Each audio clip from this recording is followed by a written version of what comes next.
Hey, trappers. Um,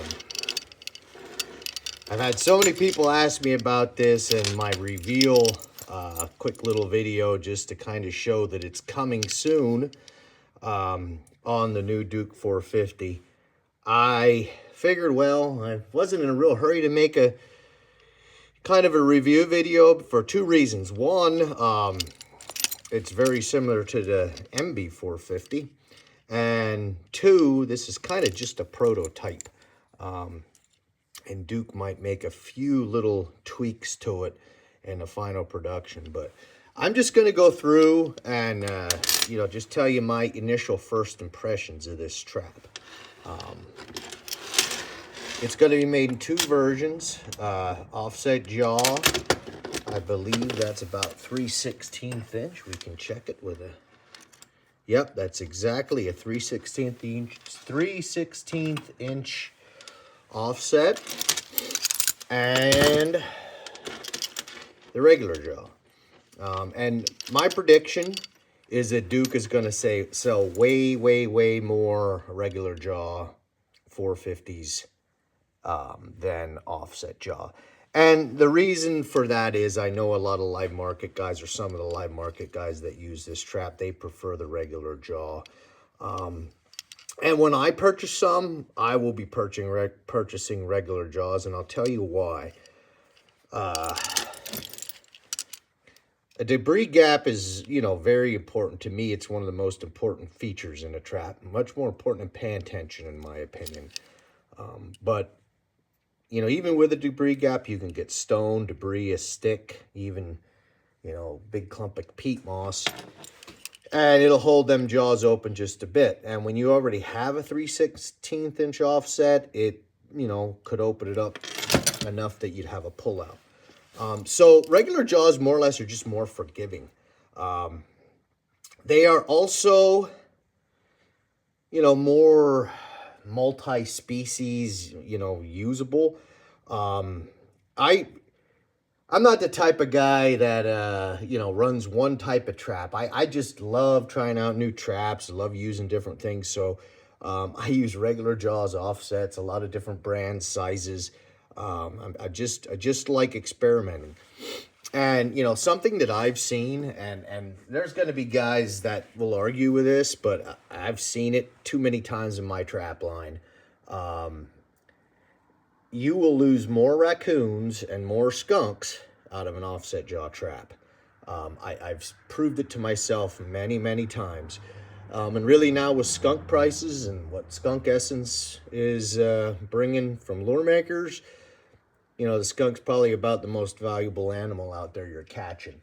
So, yeah, I just believe that Duke's going to sell way more of the regular jaw version than the offset. This is going to come in at a pretty good price point. I do not know the price yet, but if it just follows suit with whatever else Duke has made in their Pro Series, I think it's going to be a, very affordable trap.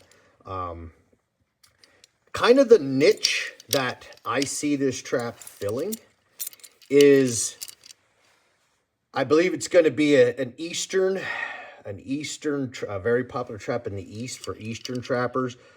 Trappers who have a high fox to coyote ratio, which they have a lot more foxes to deal with.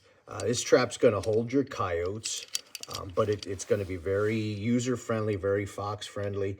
And the thing of it is, yes, a large jaw spread trap is, I believe is a benefit for coyotes, but if you don't have a lot of coyotes and you have mostly foxes, there's some negatives to that large jaw spread. And, one of it is you got to do a lot more work to dig a bed for it. And two, if you're using something like peat moss or especially like waxed dirt, you're going to be using a lot more of that product when you could get by with a much smaller bed and, using a lot less of your bedding material.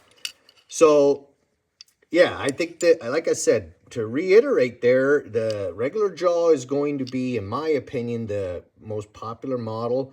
And it's also going to be the most versatile for a number of species. And I could see this really being popular in the East and, Southeast. as a canine trap, a fox trap, that will have no problem holding incidental coyotes. So if anybody's familiar with a MB 450, this trap is very similar. Something I'm not going to try to stick to it because it's really hard to show a measurement. But I think the Duke has a slightly bigger jaw spread. The MB 450 right here comes in at 5-inch outside jaw spread, and the Duke I measured about 5 3/16. So I don't think that's that big of a difference. Obviously, it's surely not a negative to have a little bit bigger jaw spread. It's going to be legal in I would say virtually all states. But I just wanted to, kind of make that little difference known. And obviously, the square pan versus round pan, the Duke's going to have a few more, a little bit tiny bigger kill area, just due to the nature of a square having more surface area than a circle. My 450s here, this is a 450 Fox, but it has the old dog on. I believe MB has now gone to the stainless dog, which Duke is going to be doing right from the start, the stainless round rod dog. Now, something I did find, and I will let me set this trap up. Because this trap was originally made with a flat dog, with the regular jaw version, there's not a lot of tolerances when you are pushing that, jaw down to set the trap. And with that thicker raw dog, you really have to push hard to get it underneath that pan. So I found just the tiniest bend. I probably have that bent more than it has to, but just a tiny, tiny bend down on that raw dog will make this trap just set so much easier. It's not an issue with the offset jaw because there's that gap there. But, just a tiny bit of that downward angle. It also will, decrease your pan tension a little bit if you're, trying to catch, really light fur bears with this. It will bring your pan tension down a tad when you bend it down like that. I will say this, when Bill sent me this trap, or these two traps, the offset and regular jaw, and I noticed right away it had a lighter spring in it. And I called Bill up and I told him, I said, I believe most of the trappers that are going to be looking for these 450s are going to want the heavier spring, just due to, coyotes. And I know, some of the live market trappers, they'd like the regular version, not the lighter spring version, because they feel that the animal slides less in the jaws. So when the final production comes out, Bill's going to put a little bit heavier spring, kind of a standard spring in this, versus the lighter duty.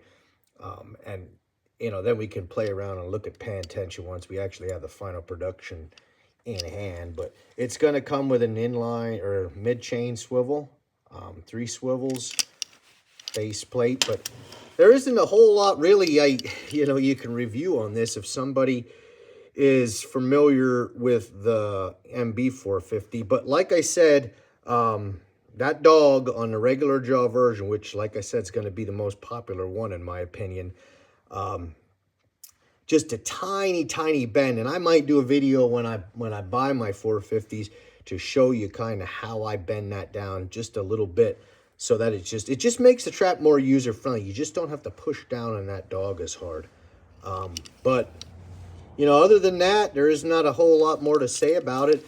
I just think this is going to be, especially at the price point they're going to come in at, this is going to be a huge seller, for Eastern fox trappers. And another thing too, I just want to make a point. Older trappers, will gravitate to a smaller, sometimes smaller, easier to set trap situations where you're going to be near, near buildings, and, at a barn, or there's barn cats or farm dogs. This is just a really easy trap to work with for a landowner to, you know, get an unwanted catch out of, release it out of the trap. There's just a lot of benefits. You know, everybody's going to this big trap craze, but you know, for fox trapping, there's a lot of benefits to having a smaller trap, especially in the East where there's a lot of people issues too. So another thing is women. Women are very, you know, becoming a huge part of the trapping demographic. And this is just a really user-friendly trap. Also, young people. I just see there be a lot of potential, especially, like I said, at the price point this is going to come in at. Duke's going to sell a pile of these without a doubt. But once I get the final production in hand, I will do kind of what I do to get them ready for my trap line. But that's kind of, I know some people ask, are they going to come to the 3 swivels? And Bill told me yes. They're going to come with standard springs, the stainless rod dog. And, you know, we will know in summertime what when exactly they're going to be available and what the price is going to be. But once I get the final production model in my hand, I'm excited to get them. I'm going to run quite a few of them next season. I'll do a video on kind of what I do to them. Till next time.